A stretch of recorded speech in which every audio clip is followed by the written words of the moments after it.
Every night before going to sleep, the man would chain himself up with an iron chain. He would then seal a 10-centimeter thick steel door with duct tape. The door lock had to be double locked. Finally, he would create a small desert around his bed. Yet, despite all these precautions, he still couldn't fall asleep, because once he fell asleep, his body would inexplicably appear in another place. The man's name is Stephen. One day, he was so tired that he fell asleep. The next moment, he woke up on a lawn with his jaw dislocated by a punch. He had no idea what had happened. At that moment, he suddenly heard a voice, but there was no one around. Go back to sleep, worm. Hello? The incomprehensible words left Stephen utterly confused. Where are you? Surrender the body to Mark.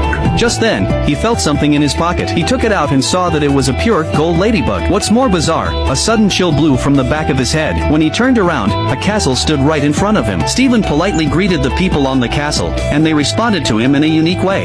He ran as fast as he could. When he arrived at the town, he found that people were holding guns everywhere. Stephen could only sneak into the crowd and disguise himself. At that moment, a man with a cane walked out of the crowd. It seemed that the people around him respected him very much. His name is Arthur. He is a devout follower of Ammit, the ancient Egyptian judge of the wicked. He came here today to judge the guilty in the name of Ammit. He placed the crocodile-shaped cane between the man's hands. As the cane swung, the balance pattern on Arthur's arm also moved up and down. If the balance was even, it meant that the man was innocent. On the contrary, when an old woman was being judged, the balance tilted. Although the old woman claimed that she had never done anything wrong, Arthur believed that the balance would not lie. Then, in front of everyone, he judged her. At the same time, one of Arthur's subordinates came over and said that the scarab had appeared in the town and might be mixed in the crowd. Arthur had a sudden idea and shouted a sentence that only believers could understand. Then everyone knelt down on one knee. At this time, Stephen was half a beat slower. Arthur immediately recognized him and said that he was a heretic. Stephen quickly explained that he was just a salesperson at the British Museum. Arthur demanded that he hand over the scarab. Stephen could tell that these people were not to be messed with. Although he didn't know why the scarab appeared in his pocket,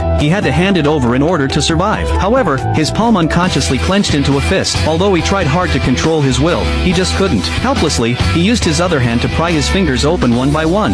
To his surprise, the scarab was quickly transferred to his back. Although Stephen said it was not his intention, he tried again by twisting his stiff body, but his feet were very honest and wanted to run away. Seeing this, Arthur had to take complete control of him. Then, a strong man snatched the scarab from his hand. At that moment, Stephen suddenly lost consciousness. When he woke up again, he found that all of Arthur's subordinates had been defeated and the scarab had returned to his hand. Just as he was about to run away, he heard that voice in his mind again. Stephen, who didn't have a driver's license, quickly got into a cake car and began his escape. However, Arthur was not willing to let it go. His subordinates chased him relentlessly from behind.